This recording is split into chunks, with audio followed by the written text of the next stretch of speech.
오늘의 말씀은 야고보서 2장 1절부터 13절까지입니다. 내 형제들아, 영광의 주 곧 우리 주 예수 그리스도에 대한 믿음을 너희가 가졌으니 사람을 차별하여 대하지 말라.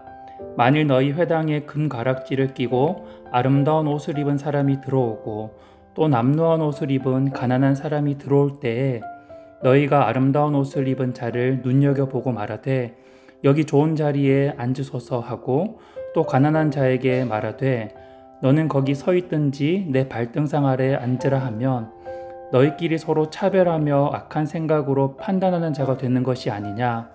내 사랑하는 형제들아, 들을지어다. 하나님이 세상에서 가난한 자를 택하사 믿음에 부요하게 하시고 또 자기를 사랑하는 자들에게 약속하신 나라를 상속으로 받게 하지 아니하셨느냐. 너희는 도리어 가난한 자를 업신여겼도다. 부자는 너희를 억압하며 법정으로 끌고 가지 아니하느냐. 그들은 너희에게 대하여 일컫는 바 그 아름다운 이름을 비방하지 아니하느냐. 너희가 만일 성경에 기록된 대로 내 이웃 사랑하기를 내 몸과 같이 하라 하신 최고의 법을 지키면 잘하는 것이거니와 만일 너희가 사람을 차별하여 대하면 죄를 짓는 것이니 율법이 너희를 범법자로 정죄하리라. 누구든지 온 율법을 지키다가 그 하나를 범하면 모두를 범한 자가 되나니 간음하지 말라 하시니가 또한 살인하지 말라 하셨은즉 내가 비록 간음하지 아니하여도 살인하면 율법을 범한 자가 되느니라. 너희는 자유의 율법대로 심판받을 자처럼 말도 하고 행하기도 하라. 긍휼을 행하지 아니하는 자에게는 긍휼 없는 심판이 있으리라. 긍휼은 심판을 이기고 자랑하느니라. 아멘.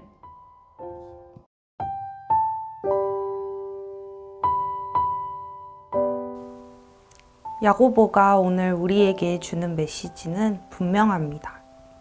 1절 말씀에 나와 있는 것처럼 차별하지 말라입니다.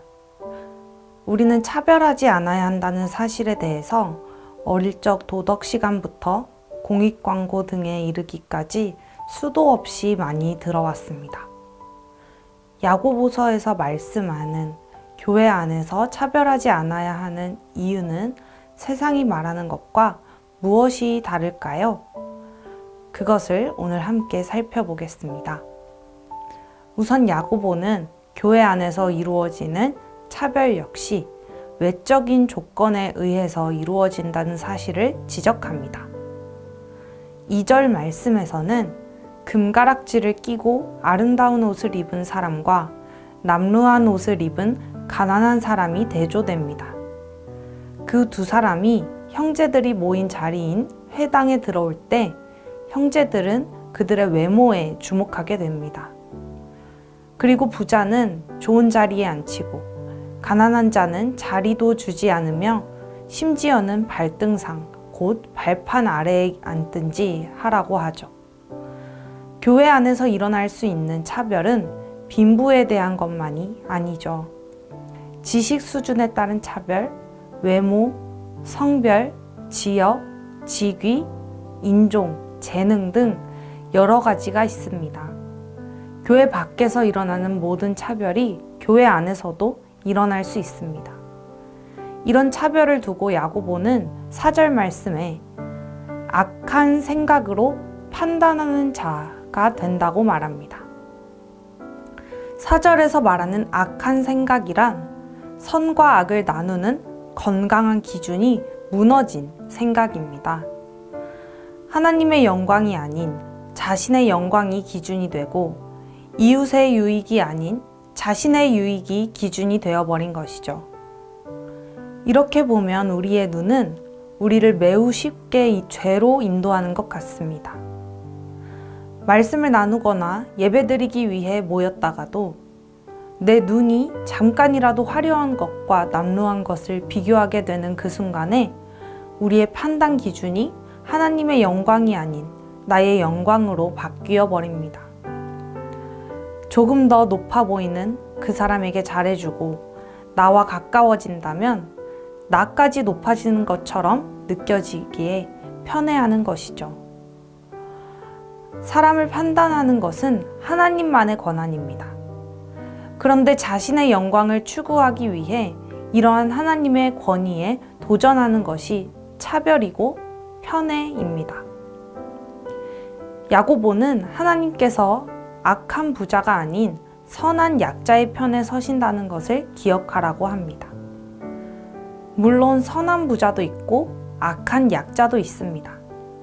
그러나 야고보가 악한 부자들을 언급한 것은 그 시대의 교회가 권력자와 부자들에 의해 핍박받고 있던 시대였기 때문입니다. 여기서 중요한 것은 하나님께서 약하고 가난한 자들에게도 믿음의 부요함을 허락하신다는 사실입니다. 5절 말씀입니다. 내 사랑하는 형제들아 들을지어다. 하나님이 세상에서 가난한 자를 택하사 믿음에 부요하게 하시고 또 자기를 사랑하는 자들에게 약속하신 나라를 상속으로 받게 하지 아니하셨느냐. 우리가 보기에 가난한 자라고 해서 실제로 가난한 것은 아니라는 것입니다. 사실 그들은 하나님 나라의 상속자인 누구보다 부요한 사람입니다. 겉모습으로 같은 신앙을 가진 형제 자매를 판단하는 것은 그들에게 하나님 나라를 물려주시는 하나님을 무시하는 행동인 것이죠. 이런 우리의 행동에는 심판이 따릅니다.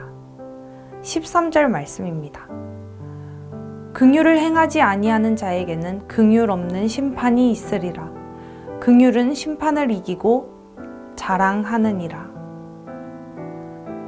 하나님은 긍휼이 많으신 분이십니다. 우리도 하나님의 긍휼을 입었습니다. 하나님께서는 그런 우리가 하나님께 받은 것처럼 다른 이도 긍휼히 여겨주길 원하십니다. 내가 먼저 하나님께 받은 은혜에도 불구하고 누구에게는 긍휼하고 누구에게는 그렇지 않는다면 내 앞에는 긍휼 없는 심판이 기다리고 있을 것이라고 야고보는 말합니다. 우리는 하나님께 받은 사랑과 긍휼을 너무 쉽게 잊습니다. 내 이익이 당장 눈앞에 있으면 다른 것은 생각나지 않곤 합니다. 그러나 오늘 말씀을 통해 다시 한번 기도하며 되새기길 원합니다. 오늘 말씀을 정리해 보겠습니다. 첫째, 차별은 악한 생각으로 판단하는 자가 되는 것입니다. 이는 하나님의 권위에 도전하는 일이며 나의 영광을 추구하는 죄입니다. 둘째, 차별은 가난하고 연약한 자에게 하나님 나라를 상속해 주시는 하나님을 무시하는 행동입니다. 셋째, 차별하는 자에게는 하나님의 긍휼이 없습니다. 사랑하는 청년가족 여러분, 하나님께 받은 소중한 은혜를 기억하시면서 차별 없이 이웃을 대하는 저와 여러분의 삶 되기를 바랍니다. 기도 제목을 나누겠습니다. 나의 눈을 정결하게 해주셔서 긍휼하신 하나님의 시선으로 사람들을 보게 하소서. 세상 무엇보다 하나님의 평가를 가장 두려워하며 사람들을 차별하지 않도록 인도하소서. 함께 기도하겠습니다.